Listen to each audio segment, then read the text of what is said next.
The occupation of Gori was the military occupation of Gori and its surrounding areas by Russian military forces, which started on 13 August 2008 as part of the Russo-Georgian War, and ended with the withdrawal of Russian units from the city on the 22nd of August 2008.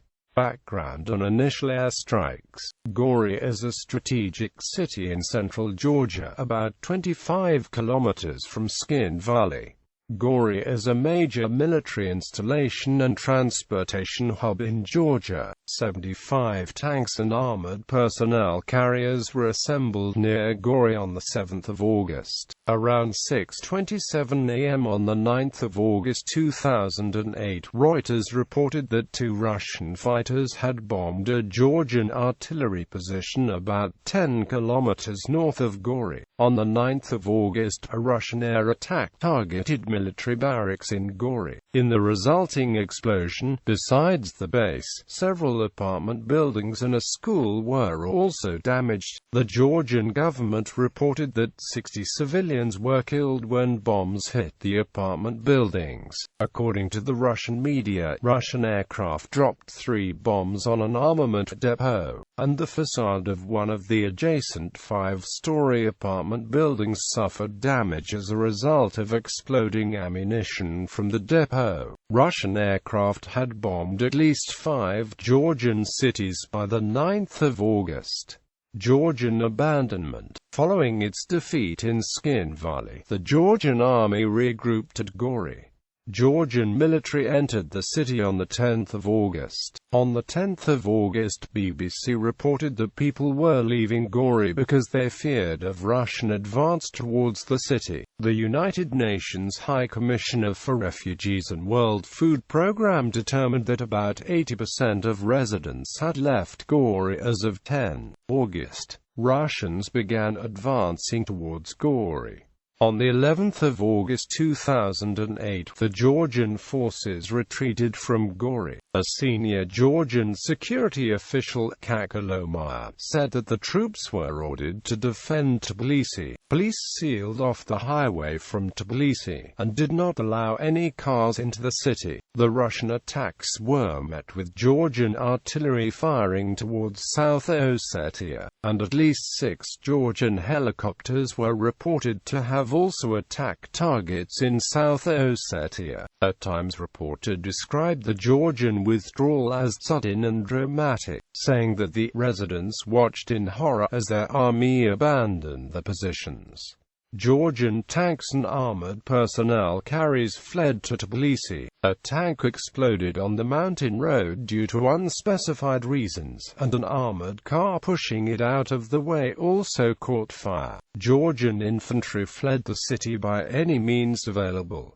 5 soldiers escaped the city on one quad bike. By late the 11th of August, Gori was deserted after most remaining residents and Georgian soldiers had fled. Georgia said that Russian forces had captured Gori, but a Reuters witness saw no troops in the empty town. Initial Georgian reports that Russian troops were in Gori were later discounted by Georgia. Georgian armed forces concentrated on holding Mtsk-Heta, 15 miles from the capital Tbilisi. Deputy Defense Minister Batu Kutilia said that the defense line was being moved to Mtsk-Heta. The final air attacks. On the 12th of August 2008, a Dutch television journalist Stan Storymans was killed and another journalist injured when Russian warplanes bombed the city. As a result of the explosion, 7 people were killed, over 30 were injured. Georgian officials said Russian forces had been targeting the city's administrative buildings. The University of Gori and its post office were on fire after the bombings. Russia's deputy head of the General Staff, Colonel General Anatoly Inogarvitsan, denied that Russian forces had attacked the town. That day, a missile struck the Gori military hospital, despite the fact that Red Cross flag was flying over the roof, killing Dr. Gogray Bramishvili. President Mikhail Saakashvili said his country had been sliced in half with the capture of a critical highway crossroads near Gori. Human Rights Watch, an international rights group, accused Russia of deploying indiscriminately deadly cluster bombs in civilian areas. HRW said that Russian aircraft had dropped RBK-250 cluster bombs, each containing 30 PTAB 2.5 m submunitions or bomblets on the town of Ruissy in the Karelia district of Georgia on the 12th of August. On the same day, a cluster strike in the center of Gori killed at least 8 civilians, including Stanstorymans, and injured dozens. Russian military official denied using cluster munitions, calling the assertion slanderous. Numerous unexploded submunitions were subsequently found by local population in the Gori district, and the HRW documented them. Russian occupation. Several hours after the ceasefire agreement was reached, a Russian tank battalion occupied parts of Gori. Rumors of a possible attack on Tbilisi circulated. Russian troops took control of Gori on the 13th of August 2008.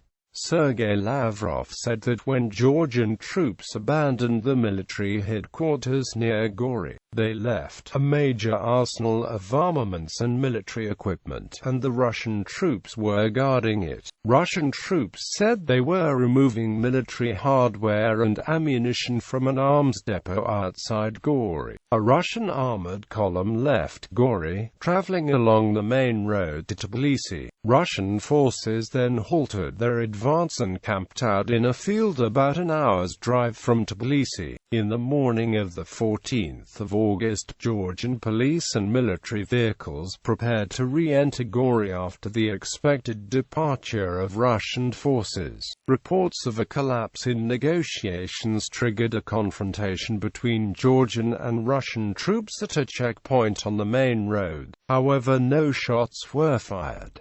By the afternoon, Russian tanks had moved in to guard the entrance to town. Russian Major General Vyacheslav Borisov told Alexander Lomaya, Secretary of Georgia's National Security Council, that the residents of Gori were not disturbed by the Russians' presence.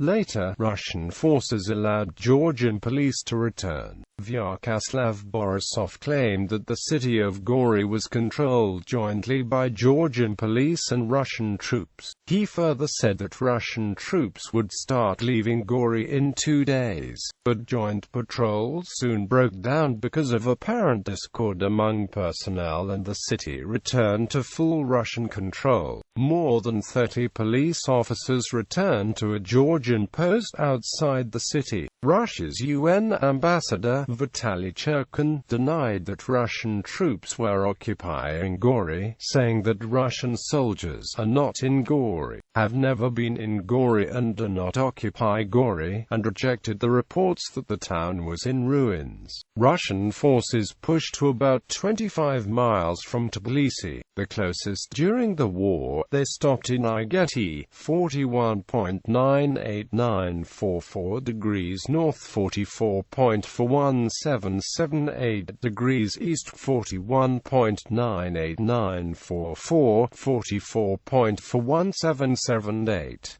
The parts of Georgia's army, which had manned a narrow front in the immediate vicinity down the road, maintained their positions.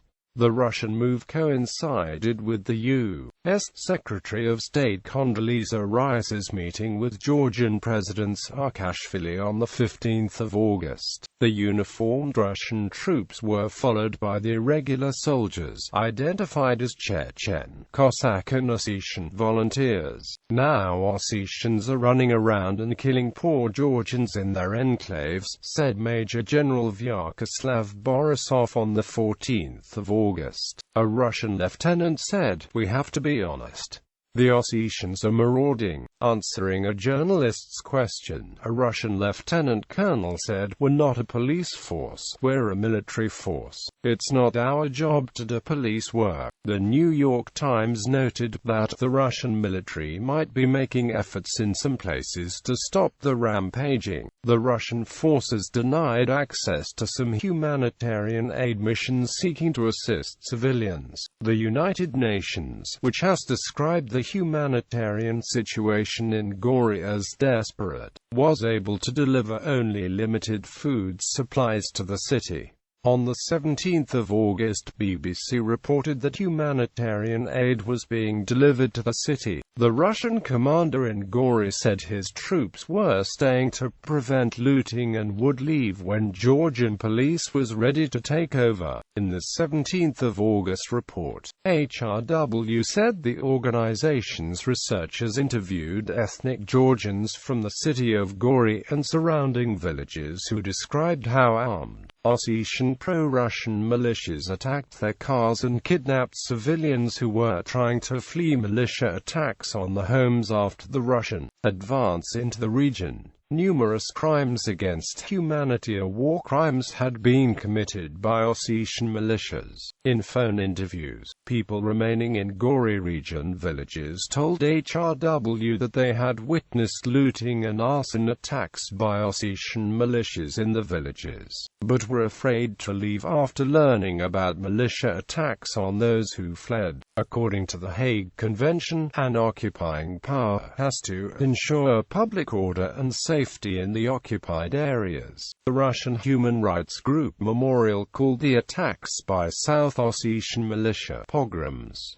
Russian pullout of Gori. The last Russian military formations left the city late on the 22nd of August 2008, and Georgian law enforcement units moved into Gori shortly thereafter. Gigi Agulava, the mayor of Tbilisi, said that the authorities would arrange an organized return of tens of thousands of displaced persons to Gori. The closest Russian checkpoint remaining in the vicinity of Gori was located in the village of Karaleti, 5 kilometers from the town.